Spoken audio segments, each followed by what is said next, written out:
Hi there. A word tonight I had for you. It's more early morning, I guess. I don't know. But I want to show you this. Where the hell did it go? This magazine is a medical journal. You can see Schizophrenia Bulletin, volume number 24, number 2, 1998. Do you see that there? That's the edition. Now, how I got this medical journal was they have an article in the back for schizophrenic people who experience something unique about the illness. They'll publish the article. I was trying to get published in my early writing before I was published my books. So I submitted an article, and they said, "Oh, they're looking for something unique. That's not unique." So they sent me this free complimentary medical journal and said, "Read the article in here and see what we're looking for." So, but the thing about it, what the miraculous thing about it was, this was the first reported study on the connection between schizophrenia and nicotine, as in cigarettes or e-vape or whatever you want to call it. So this is what got this started in 1998 with this study. It was known then why I could never quit, or nothing would work to quit me off of it. Time release patches don't work, it says. Time release versions don't work. So, eventually, after like 38 years of combusting tobacco, and then now it's 13 years recently about vaping tobacco and not touching tobacco itself, but just vaping nicotine, which, I have a pharmaceutical lab friend. He says nicotine is harmless, man, like caffeine. They're just a little addictive. And I can add to that from my studies that quinine is still used in tonic water. Read the label. It says quinine. Take a big swig of half a bottle of that after you haven't had no cigarette or caffeine for a while, and you'll tell it's a similarly related chemical. So this is not bullshit. Some of these doctors who tell you this is bullshit are full of shit. Simply. I mean, this is a public health, National Institute of Mental Health. I believe the year was 1998 when I got that. And so there's that. Then you got books like this too around in my place that you don't see anywhere. Basic Human Neuroanatomy.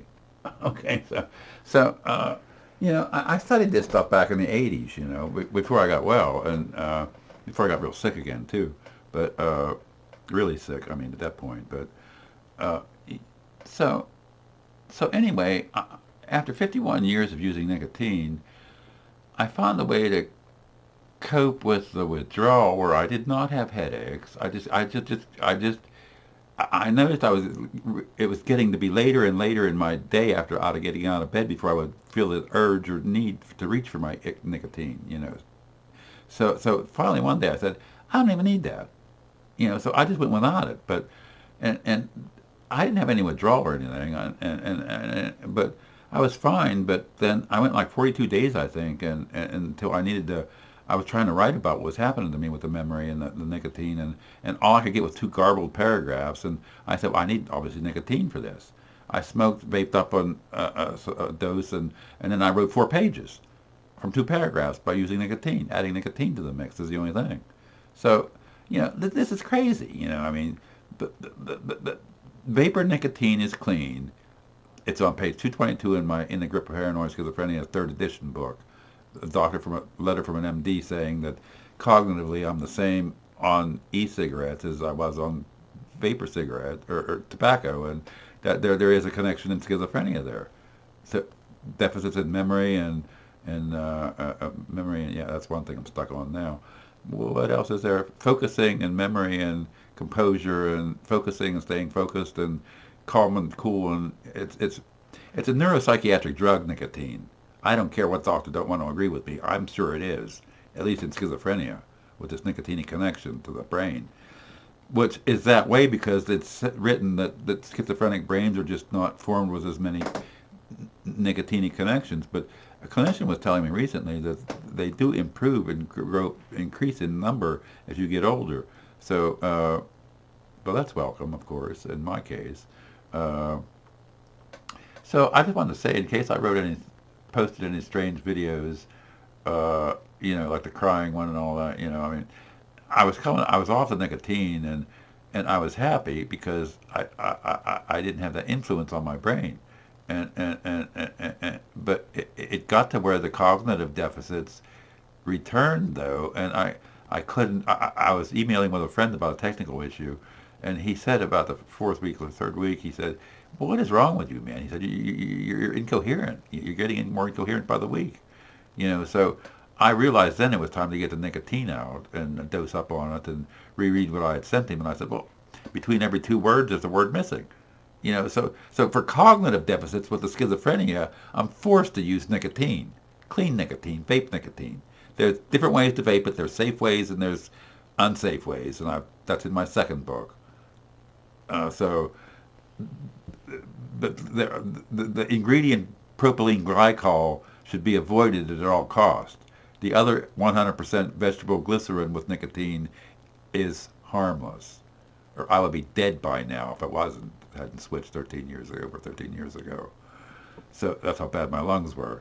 I got off all my breathing medications. So, but there's this cognitive deficit that goes on in our brains, man. And all this hair is removed from my antipsychotics. That's just so lovely to know now.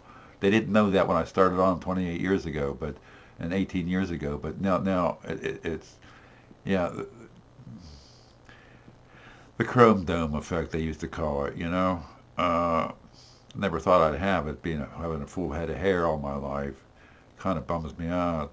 But not like being alone, though, all these night after night either, though. But looking for some female companionship. But my life, I have to think of all this different brain chemical shit, that the average person doesn't even have to realize they even exist to do what they're doing, I mean, they live their life, But I had to learn all this shit to survive with it. And it's not simple. It's down to a simple science now, but you take the medication the right way every day and there is no problem.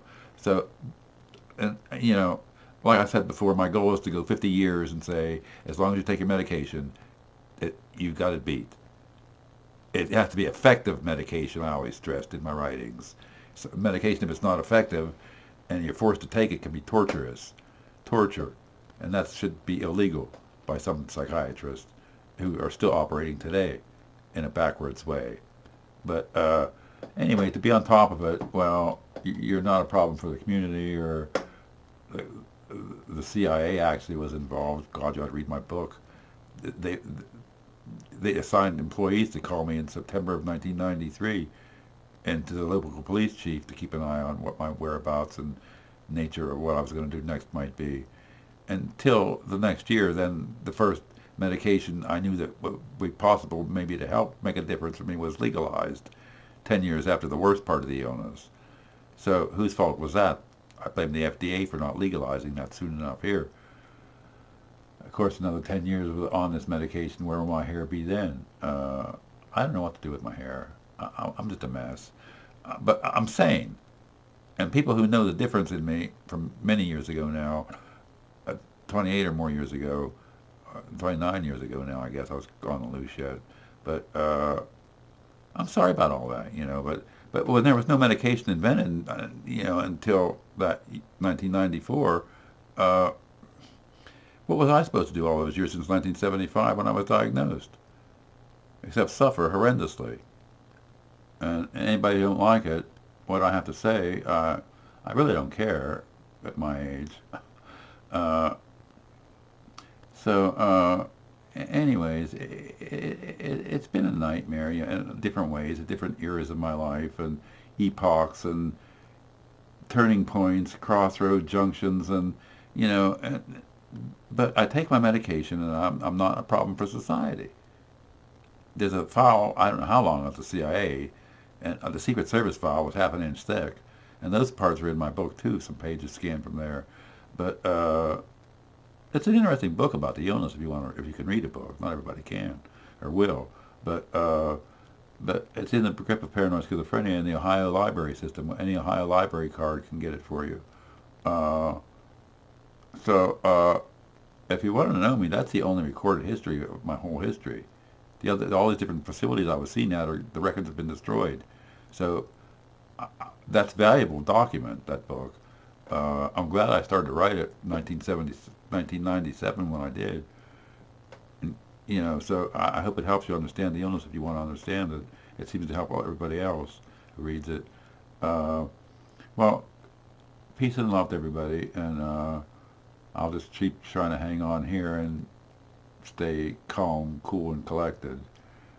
It's going to be a hot summer. I need to get my air conditioners in. Well, have a nice night. And how long is this? 10 minutes? Okay, bye-bye.